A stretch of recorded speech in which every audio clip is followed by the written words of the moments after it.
Hello, this is Farris for Michigan football at the Voice of College Football. And today I'm going to do a deeper dive into the big three games for Michigan and the win probability of at least winning one out of Texas, Oregon, and Ohio State, and maybe winning two and then actually winning all three, and how important these three games are relative to the rest of the schedule. Now, I am going to do a deeper dive. Because I did cover this topic last week. I got a request to do a little bit deeper dive. So we're going to go straight into Excel, and I'm going to show you all my numbers, and would love to get your feedback as to, for those of you who want to see the numbers in more detail, if I should kind of do it this way, kind of going forward. All right, today we're coming to you from California. Sun is just setting here. Background might be black or darker as we are progressing on this video. All right, let's go into Excel now.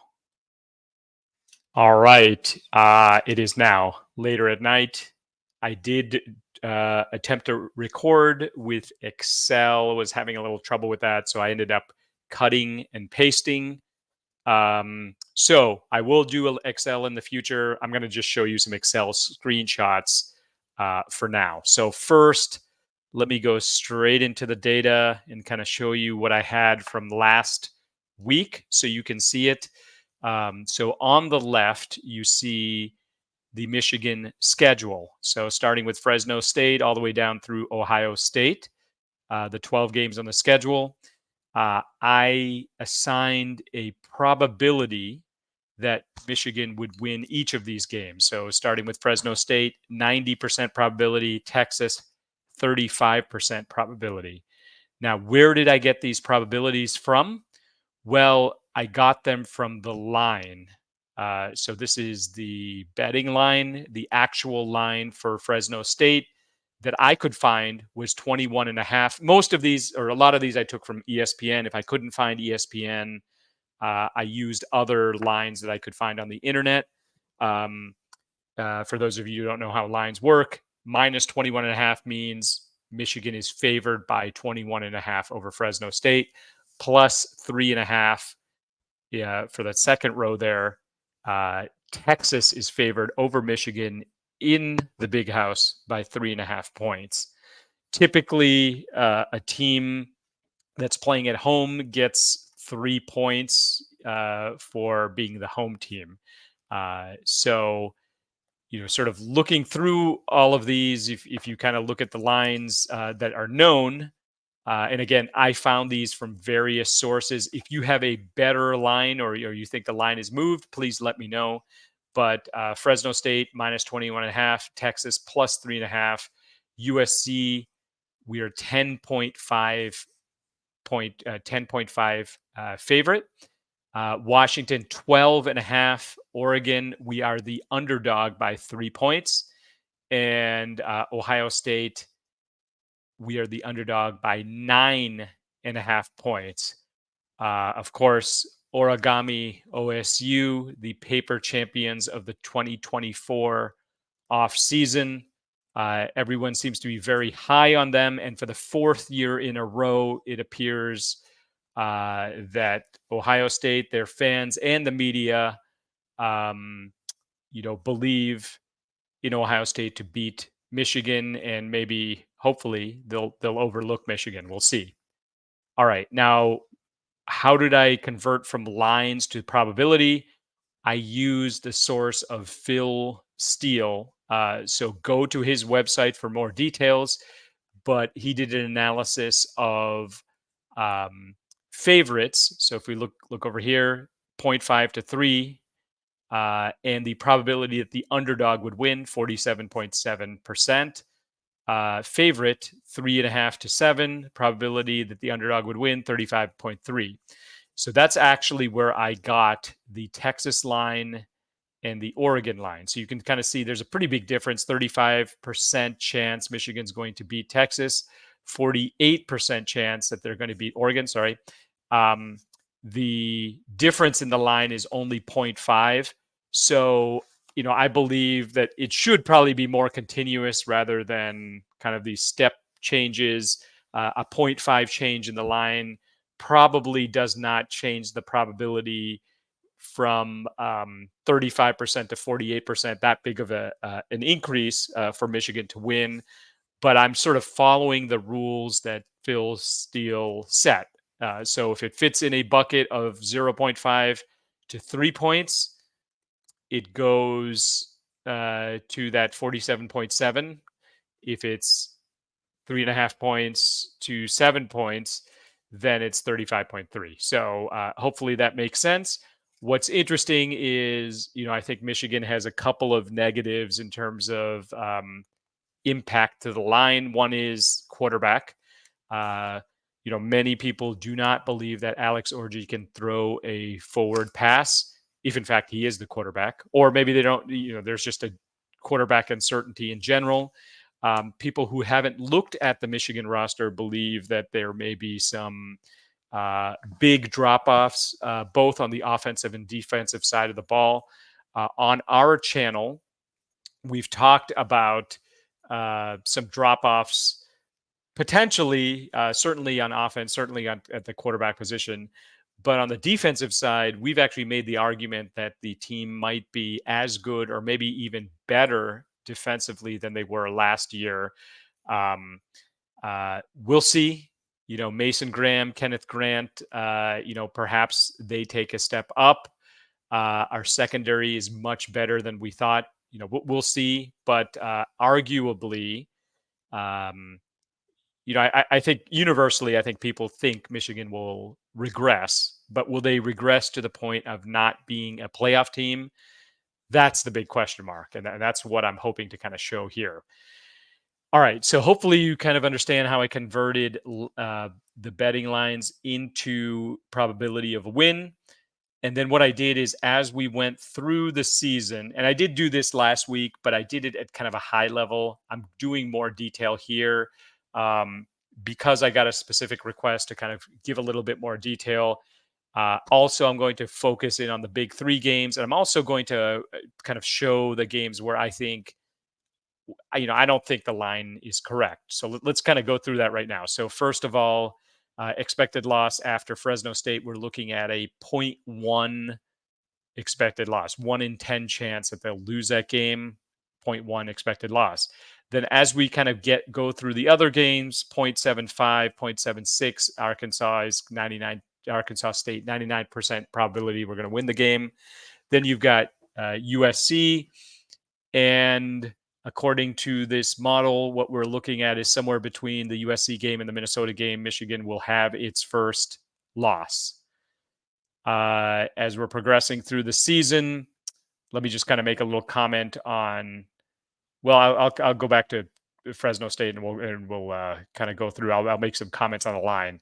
The Fresno State line, 21.5. Okay, I guess that makes sense. Fresno State is a strong team for the league that they're in, or for the conference that they're in. Texas being a 3.5 point underdog. Yeah, I would probably have it as a pick 'em. I am, a little bit of a homer, of course. But that's how I'd look at it. Texas has to go to Michigan and win the game at 11 a.m. their time. And Michigan has a very strong running game, probably can control the ball for a while. I look at this as really a kind of a toss-up game, in my opinion. Arkansas State, no need to comment too much there. I believe that is actually homecoming, so they want to get a win for homecoming. That makes sense. USC, some people are looking at that as potentially being a hiccup game. So the line is 10.5. So it is a very strong line in favor of Michigan. Was hoping that could be a 12 o'clock game. It's not, which would be 9 a.m. USC time. It's a 3:30 game. The MO on USC is that they can't play defense. We'll see. I believe they hired a new defensive coordinator, and I would expect that game to be potentially a difficult game for Michigan, but one that they should win. They should beat Minnesota. I'm not going to make too many comments on that. I put a projected line for that one as 20 point or yeah, 20 points. Um, the Washington line is 12 and a half. So Michigan's favored 12 and a half points over Washington at Washington. I feel like going across the country to the West Coast, I think that's really uh, that's giving Michigan a little bit too much of the benefit of the doubt. I think. I think that spread should be under 10, in my opinion. So I think Washington will be a more difficult game than expected, just because of the circumstances for Michigan to fly there and then have to beat a team on the West Coast. Then we have Illinois. They should win that game. Michigan State. Yeah, it's a home game. They should win. I know it's a rivalry game, but let's not comment too much and just say they're going to win that game. All right. Now we have Oregon. So Oregon, actually kind of looking back, I mentioned that somewhere between the USC and Minnesota, they would lose their first game. Uh, and then according to this model, they're still not going to lose their second game until almost the end of the year. All right. So the Oregon game, the line was 3 points for that, but it's being played in Michigan. So Oregon is clearly the better team according to the odds here. Oregon, by the way, is also favored over Ohio State by 1 point in Oregon. So, kind of do the math there, and you can kind of see Michigan is a big underdog to Ohio State. Michigan is a slight underdog to Oregon, or 3-point underdog to Oregon. But Michigan's a huge but I'm sorry, Oregon's also favored over Ohio State. So if you kind of look at those three teams, the spreads may not line up exactly. I know there's home versus away games. That's a factor. But if you kind of look at those three teams, there's a little bit of a difference there. Now, because this game, the Oregon game, was announced as a night game, it does appear to me as if that 3-point line maybe should become a 2-point line, or maybe even 1-point line.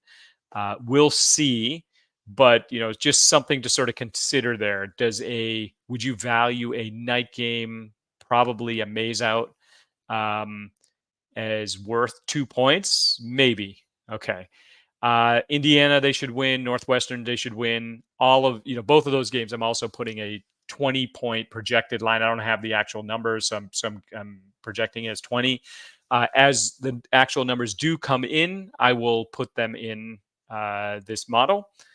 And Michigan's expected to lose their second game by the Northwestern game. Now, in this kind of scenario, this means that the Ohio State game would be, if this actually happened this way and Michigan had 2 losses going into the Ohio State game, I believe the Ohio State game, winning that game, would be what would propel Michigan into the playoffs. So the game would still matter to Michigan a huge amount beyond just beating Ohio State. Now, realistically, if we look through all of the games, Michigan should be able to run the table on all of the games except for the big 3. But according to this model, we're expecting about 0.8 of a loss for all of the games outside of the big 3. So not quite a one loss from those 9 games. So, 9, the big 3 and then 9 other games. We're not quite expecting one loss out of those 9 other games, but pretty close to one loss. So just to kind of, lay it out there, Michigan is going to have a very exciting season. And the reason for it is because they're just on the edge of the playoffs, at least as we understand it, their team right now, the team right now. Okay, so now let me go over something I went over last week, and I'm going to go into a little bit more detail as well. Okay, let's say they win out except for the big three. All right, so let's make the assumption that they are able to win the other 9 games. So now there's 3 games left. Okay, what is the probability that they're going to beat Texas? I said earlier, 35% chance. Okay, what is the probability that between Texas and Oregon they win one of those games? I did the math there, and we're looking at a 2 and 3 chance, 66% chance. And then what is the probability that they win 1 out of 3 games, meaning the Texas, Oregon, or OSU? We're looking at a 75% chance. So 2 and 3 chance to beat either Texas or Oregon, and a 75% chance to win 1 out of Texas, Oregon, or OSU, at least one. Okay. Now the probability, just so you know, to win all 3 games is 4.4%. As it stands right now, I don't think any Michigan fan should realistically think that Michigan's going to win out and be undefeated. The schedule's just too tough, and Michigan has lost so much, right? So, what I would say is because of the 12-team playoff, there's an opportunity to not worry. There's really a mulligan, or one loss really is not going to mean much. Michigan will still make the playoffs, probably still make it to the Big Ten title game. 2 losses is probably okay because Michigan has a very tough schedule. I think they are still in the playoffs. 3 losses, I think they're right on the edge, probably out on the outside looking in. They're a bubble team for sure. I think we probably should. I guess I'm going to coin that for. They'll be just like there is in basketball. There'll also be bubble playoff teams in football, and they'll probably be quote unquote one of the first 4 out if they lose 3 games, in my view. All right, now let's also look at the probability. Okay, let's put all our eggs into Texas. Let's say Michigan can beat Texas. All right, if they can beat Texas and the odds stay the same for Oregon and OSU, what ends up happening? Well, okay, they beat Texas, 100% chance. Let's just say they beat them, so it's 100% chance. We're in the rear view mirror now. The probability to beat Oregon would be 48%.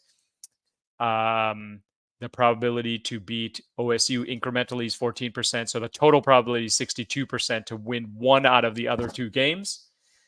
And the probability of winning both is only 12%. So what I would say is, let's kind of analyze this. Okay, what does it mean to beat Texas? So first of all, it is a huge game. It is at home, but and it does give them the inside track. I think the winner of Texas versus Michigan has the inside track to get to the playoffs.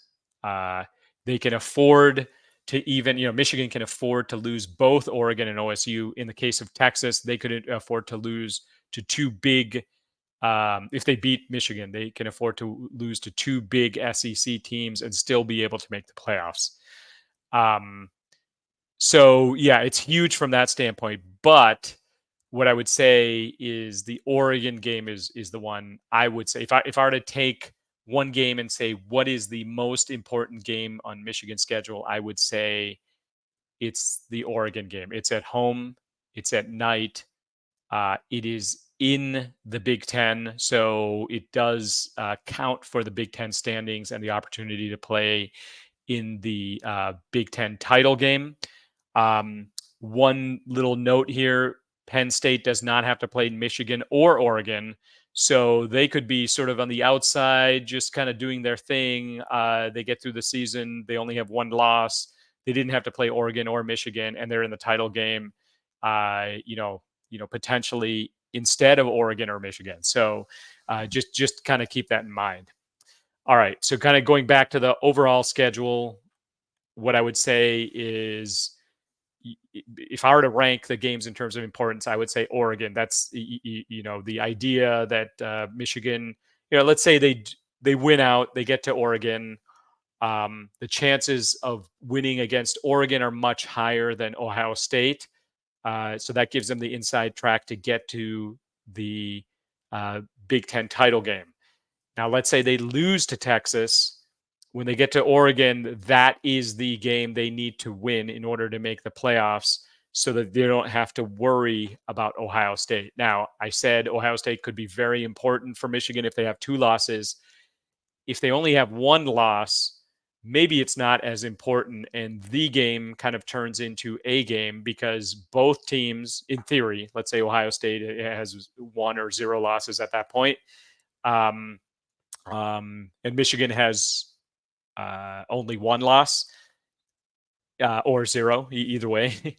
That game, both teams will make it. Maybe they even play, back to back 2 weeks in a row because they'll meet again in the Big Ten title game. So that's a scenario where the game could be just a game. All right. Now, hopefully all of that makes sense. Please let me know if there's something here that you'd like to have a little bit more a deeper dive in. A viewer actually asked me to go deeper here, so I did a longer video to kind of explain all the details with respect to this. All right, and what I'd like to do is kind of going forward as the lines are known, I'll go ahead and update this model.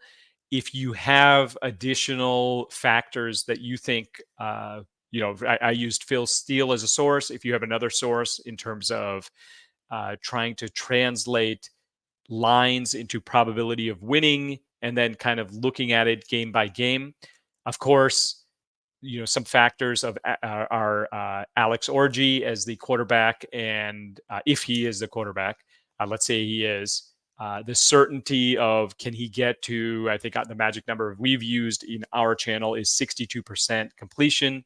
JJ was at 72%. So if Alex Orji can get somewhere in the ballpark, doesn't have to match JJ, but let's say gets to 62% completion, keeps the interceptions in check, he is so valuable potentially as a runner that Michigan maybe running 60 to 65% of the time is okay.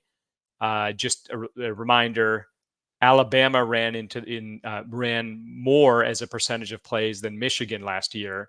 They were undefeated in the high flying SEC. They did lose to Texas, but Texas was not in the SEC at the time. So just kind of keep that in mind. Michigan still can be a very big running team. They just need to be able to pass a certain, percentage, 30%, 35 to 40% of the time passing plays. Of those passing plays, if they can complete about 62%, I think that's the magic number where Michigan can maybe more reasonably get to 2 losses. Okay, optimistically, Michigan probably is going to have, let's say 2 losses is what I would say. Realistically, somewhere on the edge between 2 and 3.